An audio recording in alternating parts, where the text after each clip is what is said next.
That's okay, Nick. Okay, now we're good. Are we good? Okay, the topic today for our chat is online discussions and how to facilitate them. And what I thought I'd do is just say a few things. I use online discussions quite a bit in my courses, and I'll just share a few things. They're kind of common sense, but if you haven't used online discussions much, they might be useful. It's important to be clear with students what your expectations are for an online discussion. Do you want posts of a certain length? If you do, you need to say that. You need to say, I want posts of 100 words. You have to decide up front whether you want the discussions to be informal or, formal in terms of grading. If you're going to grade a discussion, you need to tell the students ahead of time, and you need to, if you're going to keep to limits on words and things, you need to post that. And I put that in every single discussion. They see it over and over again. Like when they go into the discussion heading, it says, this discussion is graded. It's worth 2 points. Post should be this long. The other thing I found useful is if you want the students to reply to each other, which often you do, you need to build that into the structure of the assignment. You need to say, I want you to post once by Tuesday, and then by Thursday, I want you to get back on and post a second time. Because if you just give them one deadline for the discussion, they will all post it 5 minutes before the deadline, and they won't have anyone to respond to. And they'll say, well, I tried to respond, but there was nobody there. Or you'll get 10 people responding to the first person who posted. So it's setting a staggered deadline is good. Just generally with online stuff, I find there are two things that really, really help with anything you're setting up for an online course. One is be consistent. Do the same thing for every discussion. Don't have one discussion where they have to post 500 words and another discussion where they have to post 50 words and one discussion where they have to post twice and one discussion where they have to post 10 times. Just set up a discussion format, and every discussion should be as sort of in structure, should be as conforming to the others as possible, because they will get confused if you start putting up different things. The deadlines too, if you have the deadlines always on, say, Tuesday and Thursday, don't have a discussion that has a deadline on Friday and Monday. That will drive them crazy. They will get it wrong. They will email you 50 times going, what am I supposed to do? Even if it's written in. So the more consistent you can be, and that also goes for grading. If you're going to grade them a point every time they post, then always grade them 1 point. Don't have one post be worth 10 and another post be worth nothing.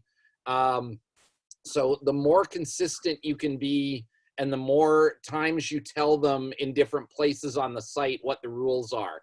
Have it in the syllabus, have it in the discussion heading, have it, have it all over the place, and they'll get the point. Consistency weekly with online courses is really important, and it's something that we often don't do in a classroom. If you're teaching a course in a classroom, you kind of want to vary it. You don't want the same, like always the same thing. You want to do different things every week.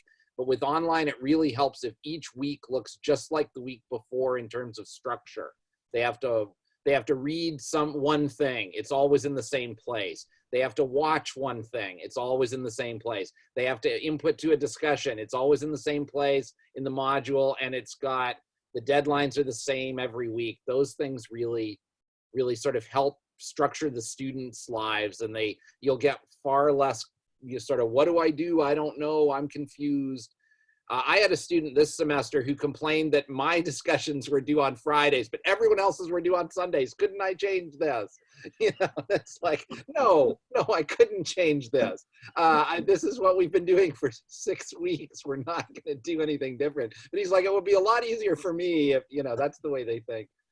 The other thing I always try to do is when I'm in the discussion or when I'm grading a student's any kind of work they submit online, I always use their name. I always say something nice, and then I say what I really think. I say, nice post, John. It could have been a lot longer though, and you didn't really answer the question. 1 point out of 2. That I find that really helps way more than you think it would. If you say something nice like good post or not a bad post or something, and then give, and also use their name every time you communicate with them. This creates the illusion that you're paying attention to them as an individual, which maybe you are and maybe you aren't, but they really appreciate it. I've seen a lot of, I used to be a faculty head, and I've seen a lot of student evaluations for online courses. If you use the students' names, they will say you are the greatest online instructor who ever lived. Doesn't matter what else you do. If you just say, and if you have the time, if you can figure it out, if they use a nickname, use their nickname. I had a student named Jasmine. She went by Jazz. Nice post, Jazz. They really think, oh my God, he knows who I am. He cares. That kind of thing really makes a difference, even if you're just giving them very basic feedback. The only other thing I'll say about feedback on online courses is be minimal. We're used to grading. I've been teaching at ASU since 1995, and I'm used to writing tons of comments on students' papers. They won't read them, especially not online. The best thing to do is give an overall comment saying, good paper, you know, you got to be, could have been longer. You make a lot of good arguments, but they could be developed further. Or you make a lot of good arguments, but you need to refer to the text more often. You're not citing the text enough. You're not being specific enough. And then maybe make a few notes on their paper, if it's a paper, to say, you know, here's where you're doing this, so they can see what you're talking about. And then say to them at the end, please get in touch with me if you want more feedback. They never will. But if you say that, then they can't say later, he gave me no feedback. If you write a lot of feedback on a paper, the student just won't read it. They saw their grade, they're moving on. It's better to just give them 1 or 2 sentences that sum up what's good or what's bad about the paper. When I'm saying nice things about student papers, I always try and find a specific example. Great post, Jane. I really like your point about the end of the movie. Something like that. And again, it creates the sense for the student that you're paying attention to detail. You're not just hitting nice post and you've got that in your sort of auto feed and you're just going click, click, click, click, click. You actually read it. You don't have to get into great detail, but if you can find one thing in the paper and say, I really liked when you said this, or I agree with you on this point. That kind of thing, again, it creates a sense for the student very quickly that you're taking their work seriously and that you care. So those are some just sort of general guidelines that I've tried to follow when I've done course design and so on, and try and it creates a more individualized situation for a student. The other thing I often say, the other thing about discussion questions that I've found, and I teach mostly English or sort of history courses, more English than history, is I try to say these questions don't have a correct answer. These are open-ended questions where you can argue either side of a point. Because if you have a discussion with a correct answer, a student will get on and go, well, that's this. And the other students will go, I agree with Bob. That's not a good discussion. A discussion should be an open-ended thing where even you could see both sides of the question. And then the students can, and I always grade on participation, not content. In other words, I want to see you on there and engaged in posting. I don't care if I agree with your point. I don't care if your arguments are not great. I want to see that you're trying to make an argument, but there's no right or wrong answer. It's not a quiz. That should be a quiz. If you're looking for right answers, you should put a quiz up instead of a discussion, because then they get, okay, I got that. I knew what the answer was to that. These 3 factors cause schizophrenia. This has nothing to do with it. That's useful stuff to do, but it's not good for a discussion. Yeah. A discussion would be things more like, what's the most effective way socially to deal with schizophrenic patients? Should they be locked up in asylums or should they be allowed to live with their families? Discuss. And you know, people will say, well, this is good, but that's a problem. And then you can get a debate going and they can respond to each other. Yeah. So that's my experience to share. And you know, if you guys have any questions or concerns, we can talk about that for as long as you like. I think we've got, you know, 45 minutes if you have things you want to talk about. Well, I'd like to make a comment, and then I do have a question. And the comment is, in counseling psychology, we call that, we talk about sandwich feedback. And the sandwich is, you say something nice, then you give the criticism or the critique, and then you say something nice again. So the middle, the meat of the sandwich is the the shit that you want them to get, right? Yep. It's like, you guys know this better than I do. anytime anybody uses the word but, forget anything that's happened before that, because that's only fill in to get to what you really want them to know. You're really a nice guy, but boy, you're a jerk. You could say you're a jerk. That's the message, all right? Yes. Now, yes. my question is, and I don't know, part of the problem is going from teaching graduate students, the master's and PhD students for 48 years, and then now transitioning to teaching undergraduate students. And it's been a really learning experience for me. And actually, I've enjoyed it really well because the students out there really are kind. I think they remind me of my grandchildren. So we get along just fine, except I don't know how to run a discussion. When you have graduate students, they just talk all the time, it seems like, you know? Yep. But these students don't. And I broke them up, and I'm interested in any comments that you might have about using the Zoom capability. I broke them into teams using the breakout rooms. And I'm trying to figure out, first of all, and I think I had some answers to that, if I can put them in a team and keep them in the same Zoom team, or what I'm calling team, a Zoom breakout room for a number of weeks, so that there were the same 4 people or 5 people. Yes, definitely. I can? Okay. Well, you should do that. You should. In addition to that, when I broke them into groups, I had to do them at the time we were meeting. They went into their groups. I gave them what I thought was a fairly clear things to discuss, but 2 groups came back to the main room. We were just sitting looking at each other. So I don't know if that's me not knowing how to work with undergraduate students, or I'm giving the wrong directions, or what. I haven't used breakout rooms on Zoom. I don't find, it depends how big your class is. I'm teaching, it's interesting right now, I've just had a couple of weeks experience with this like we all have. I'm teaching a graduate seminar with a really great group of about 10 or 12 engaged students. And then I'm teaching a regular undergraduate class with closer to 20 students. They're night and day on how they deal with stuff. The graduate students, I have discussion boards open, written discussion boards open for them to talk about the week's readings. They're not graded. I just say, if you want to talk about the reading, get on here, discuss. And I put issues up. I say, here are 3 different areas of discussion we might want to look at this week. Jump on and, express your frustrations, share your thoughts. I'll be on there with you. And they get in there, and some of them are doing a lot of it, and some of them are doing a little, and I don't care. I just want it to be there for them. Undergraduate stuff, it's got to be graded. They will not do it if it's not graded. Even when it's graded, they don't necessarily get in there and do it. I'm a little skeptical about Zoom for discussions with more than about 5 or 6 people. I think what happens is 2 or 3 people take it over, and the others just sit there looking at their screens. I think that in terms of things you're going to grade, written discussion is much easier to grade. And you have a record of it, and they can do it asynchronously. They don't all have to be there at 4:30 on Tuesday. They can do it whenever their schedule permits. So I've been trying to move. I had Zoom discussions the first week we went online, just because I wanted to see their faces and say, here we are, we're still doing this. And then I said, we're going to move to online discussions for the rest of the semester, unless we have a reason to do a Zoom. And that's usually me sharing some kind of audio visual content with them that I want them to see. Or in my graduate class, I've got students who have to do presentations. So they're doing the presentations over Zoom. But I've also said, if you want to do a video of your presentation and upload it to the site, you do that. I'm not going to make you do Zoom presentations if you're more comfortable with the video. About half of them are going one way and half the other.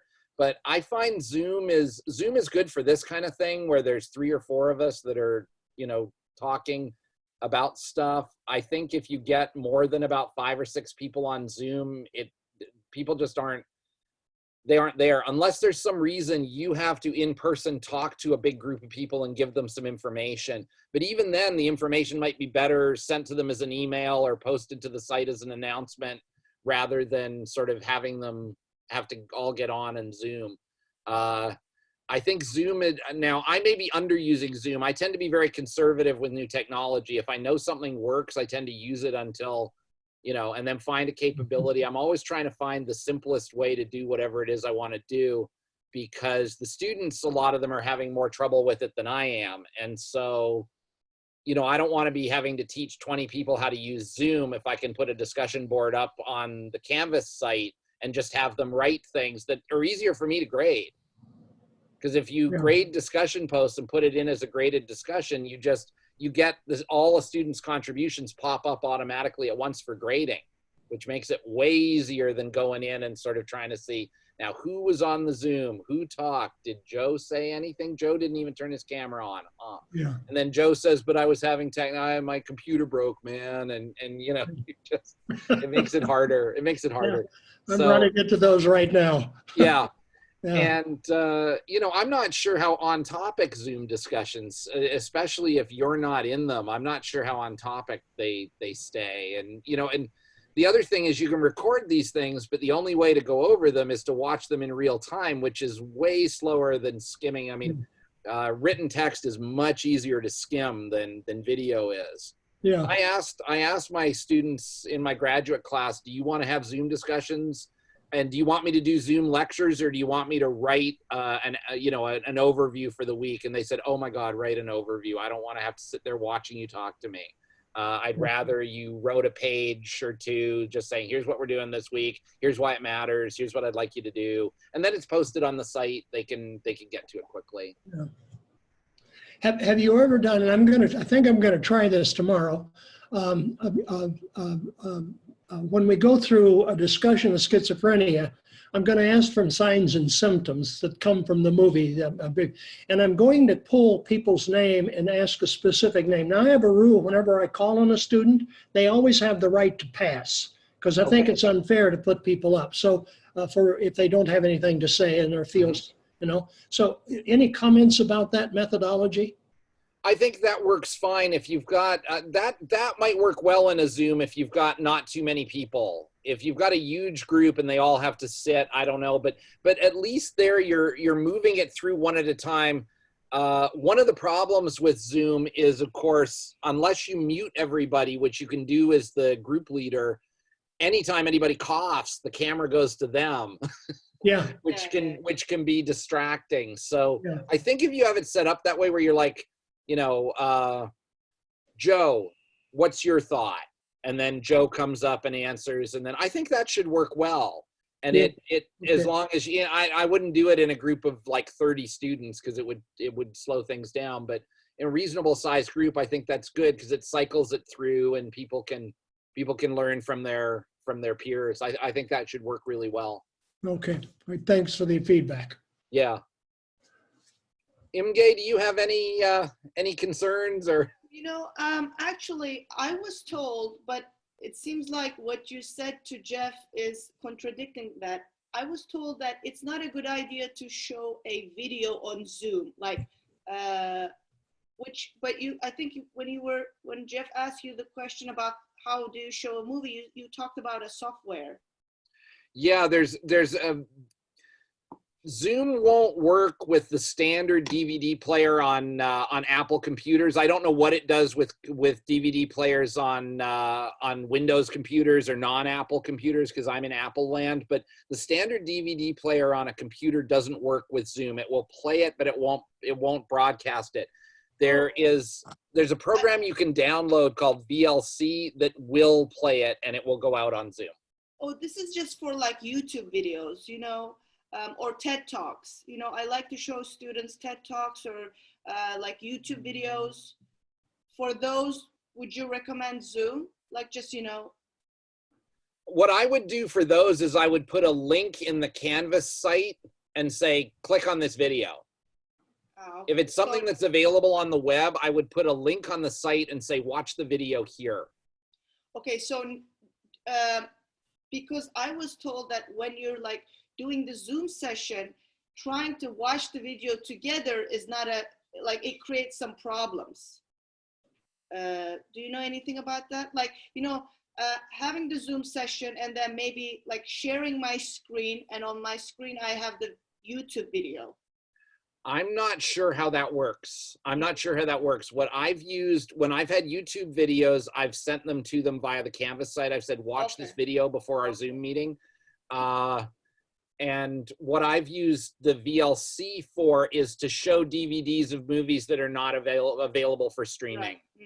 Right. I show a lot of non-English language films. They're sometimes embargoed and things like that. So it works for that. The other thing I found, and I had a student who was trying to do this and had enormous trouble, and we had to sort of abort it. The more you're changing between platforms, like I want to do this Zoom and I want to share my screen, I want to do a PowerPoint, and then I want to come off the PowerPoint. That just, the more you're doing that stuff, the more trouble and technological glitches it creates. And I'm not even sure why, but it just did. I don't know what was going wrong with this student. She was able to share her screen and show her PowerPoint, but she didn't, for some reason, like the PowerPoint she had up. She thought it was another one. She was trying to grab another one from Dropbox. It jammed. Well, after about 10 minutes, I was like, let's just do this another day. You know, like this isn't working right now. Let's find a better way to do this. And I don't know what she was doing because she was the one who was setting it up. She was, but I think the more you're switching between platforms like that, the more chances it's going to freeze or people are going to have some kind of difficulty. Well, that's it. Let me just interrupt just a minute. That's exactly the problem I had the first time I got onto Zoom, and I'm still having that problem. I'm trying to move back and forth, just as you say, and I find the problem is trying to hit the right button so I get what I want to get, you know? And I end up getting things I don't really mean to, and I'm getting a little better at that. But I took, since I could not use my DVD of A Beautiful Mind, I switched to YouTube and I collected a whole string of them. And I went through 7 clips that I put into Canvas. And how do you say your name, MJ? Imge. Imge. Yeah, I tried to, and so I went through those yesterday, clicking on each of the clips to show almost at least, but it left out major things having to do with schizophrenia because whoever put that in, and it's one of those collected things. It's like 1 out of 11 clips. Yeah. You know, and they obviously were trying to give some idea of the technology of the film and the story of the film. And I was really interested in some slides that they did not have because I'm trying to demonstrate schizophrenia. And normal people don't give a shit about that, right? So I went back. Actually, I think I'm teaching this course because of all my own anxieties and depressions. I'm a walking advertisement for abnormal behavior. Well, the other thing I've been telling people ever since we went online is taking a class online is way harder than just doing a class online because you're moving from one way of interacting with the students to another way. And you also don't have that kind of global approach that you can have when you set things up online. I've given my students assignments to do that I would never give them if I was doing it as an online class from the beginning. The other thing is we're all grappling with this. They're all grappling with this. We just need to get through this the best we can. There are going to be things that don't work. There are going to be people who have trouble connecting. You just sort of have to go, okay, we'll get through this. And I've just tried to make things as simple as possible. I've told my students, I've totally revised the syllabi for the rest of the course, and I've posted the new revised things and saying, we're not doing this anymore. Here's what we're going to do instead. Here's the days we're going to meet for Zoom meetings because I want to show you a film. No, you don't have to watch the film on Zoom if you can get the film some other way. I don't care how you see the film. I'm showing it for you at this time. But if you've already seen it on Amazon Prime or if you own it or whatever, good for you. Don't bother Zooming. And just always just making sure that my students know that they can reach me at any time. You know, I have a tag that's like, if you're having any difficulties, send me an email right away. We'll deal with it. I mean, staying connected with them is the main thing. And also trying to not bombard them with too much stuff. They don't want a million emails from you. Like once a week is good. You know, because they're getting all this stuff in. The less communication, you've got a certain amount of communication capital, I think, and the more times you communicate, the more you draw on that communication capital. Once a week is way more effective than 3 or 4 times a week. Our meeting times for my classes were both on Monday, so on Sundays I try to send out an email to both classes saying, okay, the week's starting, here's what we're doing. No, you don't have to log in tomorrow. Or yes, you do have to log in tomorrow. links to the syllabus over and over again. So if they lose it, it's there. Like, you know, here's what we're doing. If you don't believe me, click right here. You know, Can I having ask you a things question? available for them. So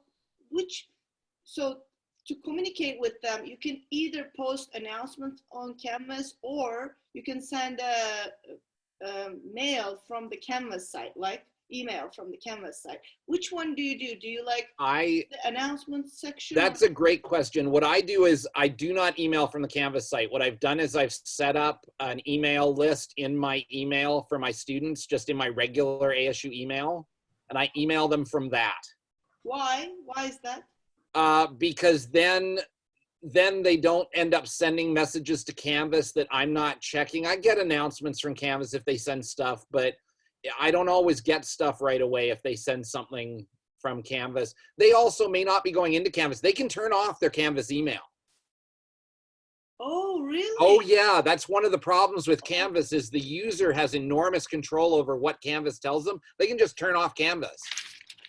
Okay, I didn't know that. Yeah, they can. They probably haven't figured it out, but they can. And then they don't get the email. I always send them an email through my regular ASU email, and I only have about 30 students this semester altogether, so it's not a huge number of people I'm going to be hearing back from. So, the other thing I do is every time I send a big course email, I put at the bottom, I will also post this in announcements, and then I do. Okay. So, and you know, also my ASU has, like, in the class roster, there's like you can email them from the class roster, right? Yes, that's horrible. That's horrible. I don't know why it's set up the way it is. It turns every punctuation mark, including apostrophes and in words like won't, it turns it into triple question marks.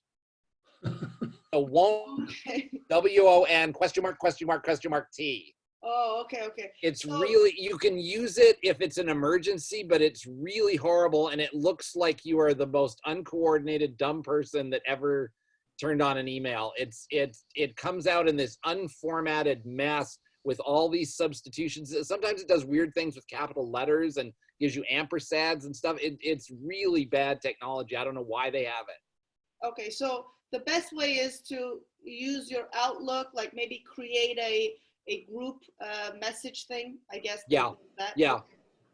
That's what I've done because I find it, because they can turn off Canvas. They can say, I don't want my Canvas email to notify me when I get a message on Canvas. So then they only get the email if they go into the course and check, which they may not do. Yeah, this is great. I really didn't know, and I feel like they're never like replying back to me from whenever I send them a email from Canvas. They don't really reply. And so I was wondering about that. Are they even seeing these emails? And maybe, as you said, some of them just like maybe turn it off or something. So this is great. Yeah, I think there's a feature you can do in Canvas where when you get an email in Canvas, it will send an email to your regular email and say, you have a Canvas email. But I find that enormously annoying because it comes up as if it's an email from the student. But if you hit reply, it'll say, you can't reply to this. This is a Canvas email. You need to go in, which, so. Okay. So, okay. and different people set their email up different ways, but yeah, it's hard to know. I find the announcements thing in Canvas very annoying because it says save. It doesn't say post, it says save. And when you save it, you've posted it, but it never says that you've posted it. And it never, you know, there are ways you can go in and see who's reading them, but there's not a clear way to see like, yes, I just sent that announcement to all these people.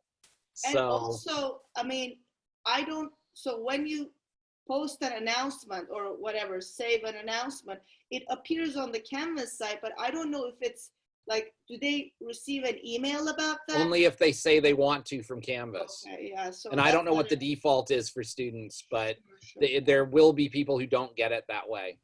Okay, yeah. So that's what I've tried to do. But you also find there are students that are going off. I have a student who, he's in my graduate class and he just hasn't responded to me since this started. He comes onto the Zoom chats, but only when everybody's there. And I don't want to call him out in front of everybody, but he won't answer my emails. He hasn't submitted an assignment. I sent him an academic status report. I was worried he was sick, but he shows up, you know, when there's 10 of them, he comes in last and he's sort of sitting there in the dark. But I don't want to say, you know, hey, you, I need to talk to you, because that seems inappropriate. And he's gotten my messages, but you know, you can't make everybody reply. Sure, yeah. So, because students are gonna, you'll see students not doing well. I mean, my sense with my undergraduate class, about 2/3 of them are doing just fine, and the other third are floundering, and they're the same ones who weren't coming to class regularly before and who were not handing things on time before, and they're having trouble now too. So Yeah. And you know, we really don't know if it's about this coronavirus thing, or is it, you know, just some other thing they're dealing with. Yeah. Who knows what's happening with them. Yeah. They could have any number of things happening to them. They could be really scared. They could be bored. They could be stressed out. They could be looking for, may want more for their from their professors. They may want less. You know, I just try to keep the lines of communication open so they can contact me. And if they contact me, I try to reply to them, not necessarily right away, but within 24 hours for sure. Quick response is necessary with online. If you go quiet for more than 24 hours, they freak out. And very often they'll send you multiple emails. They also sometimes go nuts and start emailing any administrator they can find, including President Crow. They just, you know, they have no sense of what's important and what's not. They just know that they're not hearing back. So usually the other thing is you can set up expectations. If you're doing something, you know, that is going to make it hard to respond to them, put an announcement up, send them an email saying, for the next 2 days, I am going to be frantically busy. Do not worry if you do not hear from me before. And some of them will totally ignore it, but at least you told them. And if there's a problem later, you can say, look, I told everybody about this. Yeah, oh, okay. Yeah. Okay. That kind of thing helps. Clarifying expectations is enormously important with online, because otherwise they don't know what you want. If you say, I will respond within 2 days, I will grade within a week, or I will not grade within a week, don't worry, I will grade by this date. The more you can give them expectations, the more they chill. If they don't know when you're going to have something graded, or they don't know how fast you've promised to get back to them, some of them will panic. And this is under normal circumstances, not even with what we're dealing with now. Yeah. So I find just managing expectations is an enormous part of just be as clear as you can. And for things like that, just say it over and over and over again. Discussions on Friday, 11:59 p.m. You know. Can I ask you another question? So I'm going to make them do presentations because, you know, some of them need extra credit. Yes. Do you think that's a good idea on Zoom? Like, have you? Yes, I think it is. If as long as the presentations, I mean, the problem that I've had with that, and I've only been doing it in a very short time, is when the students are trying to do something too fancy and it crashes, and I can't help them because I'm not on their computer, and they're looking at their computer going, I don't know why this isn't opening, and you're like, I don't either. But if they're just talking to camera like we are now, or if they're, the other thing they can do, of course, if they've got a presentation, if they have a laptop or if they have a phone, they can say, I'm going to show you my presentation like this instead of I'm going to try and share my screen. Mm-hmm. That can help. The easiest solution is always the best solution for stuff like that. Mm-hmm. But yeah, presentations work on Zoom because you can just mute everybody except the student who's presenting, and then they watch. I think that's fine. Mm-hmm. I think that's a good thing to do on Zoom. Okay, great. Yeah. Thank you. Anything else? Any other concerns that people are having? I mean, I was, you know, because last semester I taught online, you know, I already had taken like workshops for Canvas, so I had a good sense of Canvas. Zoom, you know, I was already using with some meetings before, so it was not a difficult transition for me. But I'm sure for people who've never used Zoom, or, you know, who are not used to Canvas, it must have been very difficult because it's a really different technology, you know, both Zoom and also Canvas. If somebody's not used to working with that technology, it would be a difficult transition. But for me, I feel like I'm okay.